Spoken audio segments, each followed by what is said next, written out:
How's it going, guys? I'm Shifty Cow, and in today's video we are going to be talking about the next Battlefield game in the series, Battlefield 1. So before we get into it, if you guys do go on to enjoy the video, be sure to smack that like button down below and subscribe if you want to stay tuned for future videos. But anyways, guys, let's hop right into it. So first of all, if you have not seen the reveal trailer yet, it is on screen right now, and I would highly recommend you go check it out with the music and everything at full blast, because it is really awesome. And also, if it is a black screen, that's probably because it got a copyright strike, because, obviously I don't own those, and I'll just put a link in the description down below if you want to go check that out. But the first question that everyone was wondering about, what will the setting be for the next Battlefield game? And this is kind of a surprising one, alternative World War I. So what I mean by alternative is that some of the technologies, the weapons, the vehicles, they're not quite in the exact spot that they should be. So World War I, from my understanding, was really limited on what they had with tanks. It was very limited on aircraft. They didn't really have, crazy amounts of technology that were booming. They certainly had some really cool innovations, but it definitely was more towards the World War II section that we started to get more modern tanks and, air vehicles, things like that. And so what they've kind of done is they've just kind of combined the two to create a World War I game that still has a lot of future technology, and that's just going to be a really good thing for gamers, in my opinion, because you're going to get a lot more customization. You're going to be able to ride in modern tanks. There's going to be heavy armor tanks, light armor tanks, biplanes, horses. There's going to be like cavalry units and all this type of stuff.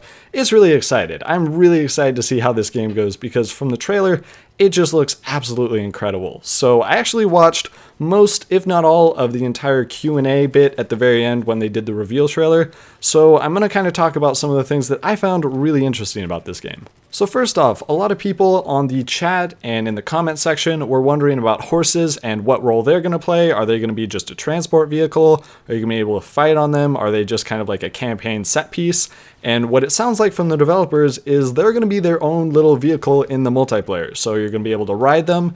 You're going to be able to fight off them. It's unclear whether or not you're going to be able to use like a machine gun on a horse. I'd imagine not, because, that just seems a little ridiculous. But also whether or not you're going to be only able to use your melee, and that's going to kind of change up which melee you want to use, whether that's like a little baton or a dagger. Obviously you're going to want something with a little more range, like a sword. And also that kind of moves into the second piece I wanted to talk about, melee variety. Rather than just having a bunch of different knives or different, melee weapons that all pretty much do the same thing but with a different skin, they actually have different and unique melee weapons. So for example, you could have a sword, and that's going to have a lot more reach, but maybe it's going to be heavier and you're going to move slower, and you can't quite swing it as quickly as like a little scout knife. Or they're also going to have things like a trench baton or a trench club, and that's just going to be a brutal little weapon to just smash people's heads in with. They've got, shovels, and it really sounds like they're just going to have a ton of different options to choose as your melee weapon. So it's kind of nice to see that they've taken a really cool concept from, I'd say, Hardline, because they had the, short little stabby animations, and then they had larger weapons, which were just like a one-shot hit, and they're really just kind of expanding that idea outwards, so it sounds like there's going to be a lot more variety in terms of melee weapons. Moving on to the next topic that was very, very anticipated, destruction. A lot of people were speculating that it would be, incredibly destructive, as most Battlefield games are, but a lot of people were wondering how much it's actually going to change the map. So will it be something like Bad Company 2, where it just changes the entire map, it's very dynamic, and it's a really awesome experience?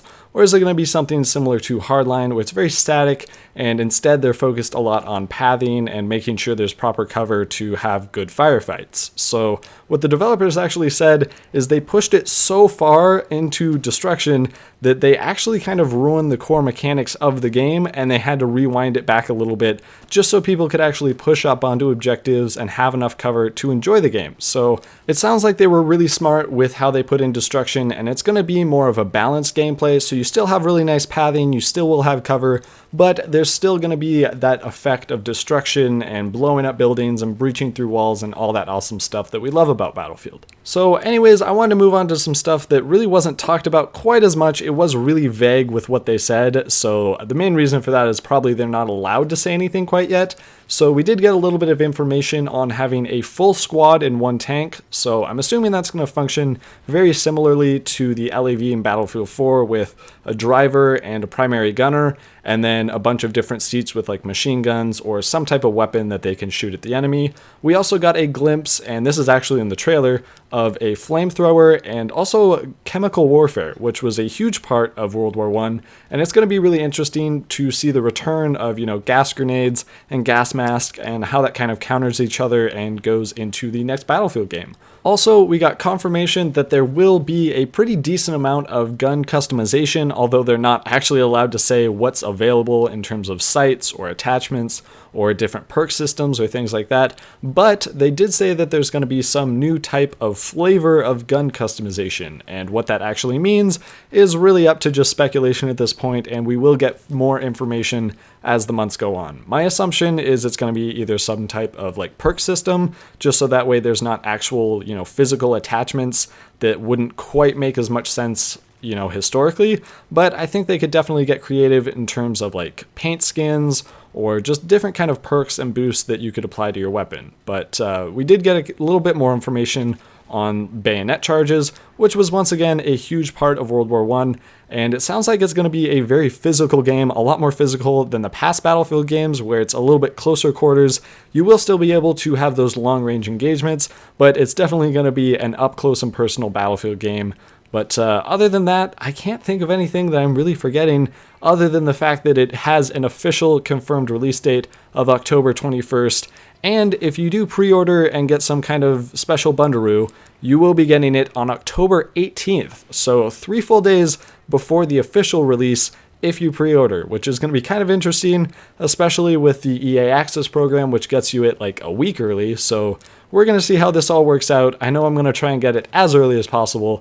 And also, they have confirmed there is going to be a beta, and you can get access to that by signing up for the Battlefield Insider program, which is just on the official Battlefield website. But anyways, hopefully I answered as many questions as possible. I still don't know everything. There is a lot up to speculation, and really we're just going to have to see what happens as the months go on. So if you guys did enjoy the video, be sure to leave a like down below, subscribe so that you don't miss a single video, and also to our subscribers who are watching this video, first of all, thank you for your support, and also we will have another Rainbow Six Siege funny moments out in a couple of days. So that's pretty much it for this video, guys. Hope to see you next time, and until next time, stay buttery.